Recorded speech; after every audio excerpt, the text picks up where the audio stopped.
Can you paint with gouache on canvas? Yes, you can. Thanks for watching the video. No, just kidding. You have some things you should know before jumping in. So let's see that. The different types of canvas you can get. You have stretched canvases that are primed or not. You have canvases that are glued on the cardboard and they are folded over with a paper as a protection. And you have them white or linen.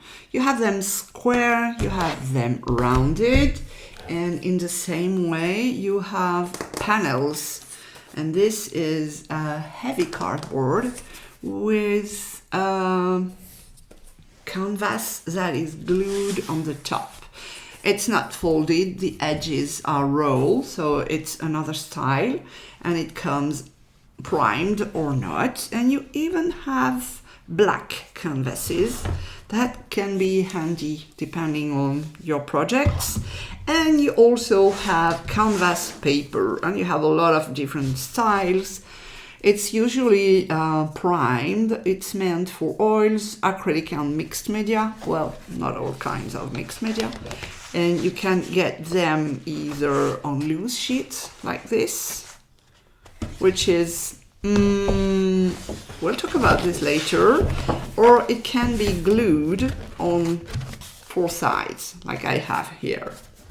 And I never removed this one. And if you want to know how to paint these, I have a video about it. So this one is gouache and this one is oil. Some tips about using gouache on canvas. I would not advise you to use loose sheets like that, because gouache is not really elastic. So if you bend over like this and you have gouache on top of it, you risk to crack your gouache. So it's better if you have something that is really stretched. The best would be to have something that is glued on a panel or that is glued on a cardboard. Stretched canvas are okay because they won't bend like a loose sheet of paper, but don't go too big, because the bigger, the softer it is here, and you need to have something that is really, really firm to paint on it. And regarding this one that is glued on 4 sides, it's really convenient for painting because you're sure that everything will stay put. But if you want to use it after to frame it, maybe just be careful when you remove it not to bend your paper, your canvas paper. What about the textures of the canvas? Remember, this is gouache. Gouache is a kind of expensive paint.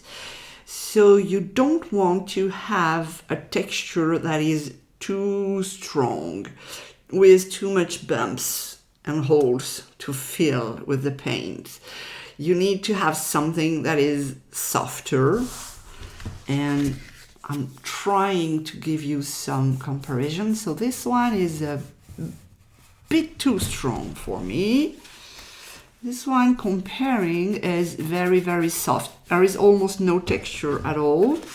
This one is kind of in between. So let's place it in between. So it's pretty much a matter of taste.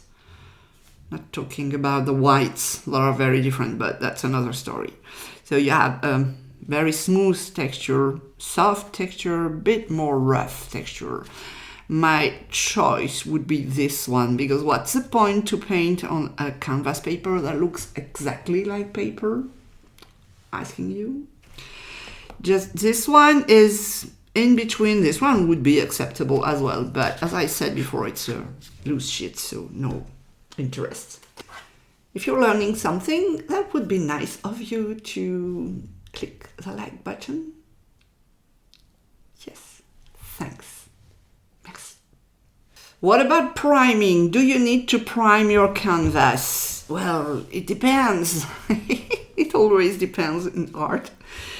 First, most of them comes with a primer. This one has a universal white coating, so you don't know what it is, unless just it's universal. This one is also universal transparent coating because this is a raw linen canvas with a bit more texture than this one, you see. But you can add whatever you want on it before painting with gouache. So first thing is to leave it untouched. Second thing is to add a layer of gesso. And this is what I did on this one. This one has 2 coats of gesso with a bit of sanding, light sanding. So it doesn't really show on the camera, but it can be interesting when you paint, especially those ones have a transparent primer and it's kind of gummy. It's a Clairefontaine. Don't know if you can find this exact same brand, but I feel that the gouache is kind of slipping on it. So what you could do is tone it or prime it with acrylic paint. It works really, really well if you have an acrylic paint on the background. You can then paint with gouache on top of it, and the gouache will have something to grab onto. So it will be easier for the gouache to move on the primed background. And the best primer I ever found is this one by Michael Harding. This is hands down the best primer ever. I use it for gouache, for oil painting. I use it for everything. This is my small pot. I have a larger one. And before priming, you want to decide about sketch or no sketch. If you use a sketch before painting, it might be a good idea to make your sketch directly on the canvas and add a transparent gesso on top of it. So you will secure your sketch, it won't smudge, it won't bleed, you won't have any problem with lifting the graphite. But downside, you won't be able to erase it anymore once it's primed. So something to consider. And also think about something is that adding a pencil on a primer is always darker than on a raw surface. So use 2H, even 3 or 4H, because it will mark a lot on the priming. An important tip if you are painting on a primed canvas, especially those gummy ones. Your first layer of gouache shouldn't be too watery, otherwise it will slip on the priming and you will run after your paint, but it won't stick where it should be. So you cannot use layering techniques that we can use on paper, especially watercolor paper that is absorbent. Canvas is not absorbent at all. So it takes some time before the paint is really sticking to the background. Does that make well, the paint sticking to the background? Another thing is the texture of the canvas by itself has bumps and holes, as I'd said before, and your gouache needs to have the perfect consistency to fill in the gaps, unless you want to leave those white spots appearing here and there. That's a style also. So really, the water control is crucial when painting with gouache on canvas. Too liquid and it won't stick to the background. Too thick and you won't be able to feel the canvas. Filling everything in the canvas is a style, or not filling everything.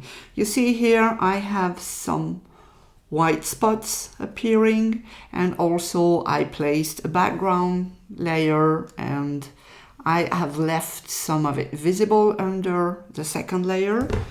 But on this one it's more everything filled except some spots. But my goal was to cover almost everything. But this is all the interest for me to use a canvas instead of paper, is to get some nice texture effects. If it's to fill everything, you'd better use paper, but just my 2 cents. And also, if you want to fill everything, it may consume more paint than using it on paper. So you should know that before deciding the size of your canvas. I have made this one, which is my biggest one. And this is a video somewhere on the channel as well. But this is the biggest I would go with gouache, considering the price of the paint. If I want to go bigger, I would use acrylic or oil painting, because gouache comes in so small tubes. Well, that's up to you. You do whatever you want with your paint anyway.